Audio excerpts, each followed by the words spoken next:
la loi Taubira, à travers le mariage homosexuel qui institue l'adoption des enfants, ce qu'on appelle l'adoption plénière des enfants par les couples homosexuels.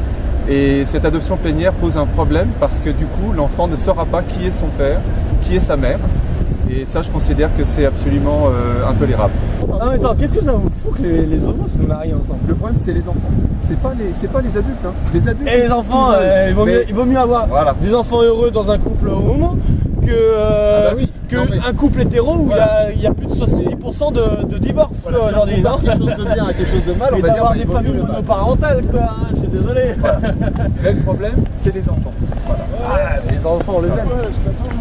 La possibilité de faire cette adoption plénière auprès d'une petite qui a été obtenue par PMA d'ailleurs, par procréation médicalement assistée.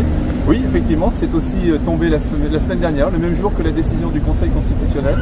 Bon, c'est pareil, c'est quelque chose que nous, on a dit, c'est-à-dire que Madame Taubira a dit non, moi je fais une loi juste pour que les homosexuels puissent se marier, ok, mais c'était pas ça la vraie volonté qui était derrière, c'était évidemment de pouvoir accéder à des enfants, ce qu'on appelle le droit à l'enfant, et nous on veut pas le droit à l'enfant, on veut des droits pour l'enfant, on veut que l'enfant ait des droits, et que son premier droit, c'est de savoir qui est son père et qui est sa mère.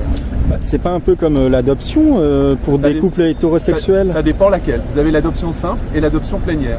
Et l'adoption plénière, effectivement, c'est un dispositif qui jusqu'à maintenant était extrêmement limité et qui empêche l'enfant de savoir qui est son père ou qui est sa mère.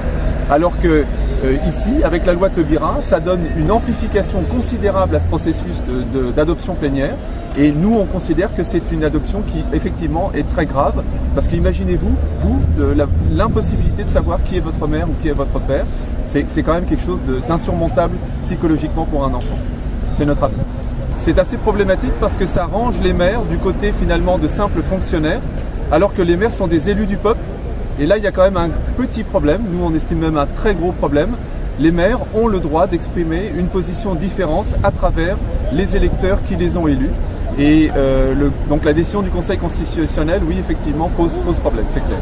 Quand on organise des veillées, on est effectivement 2, 3, 4 personnes, c'est rarement plus, devant un monument officiel qui représente la République française et devant lequel justement on exprime notre désaccord. C'est une alternative aux grandes manifs qui se sont déroulées l'année dernière à Paris ou en province pendant toute l'année 2012-2013. Et aujourd'hui, on organise différemment notre protestation parce qu'il faut l'inscrire dans la durée. Cette loi a été votée, nous demandons son abrogation, mais évidemment avec le gouvernement qui est en place, on se doute bien que ça va être difficile. Donc c'est un mouvement qui devra durer probablement au moins 4 ans jusqu'en 2017, date à laquelle nous espérons une alternance et une abrogation de la loi.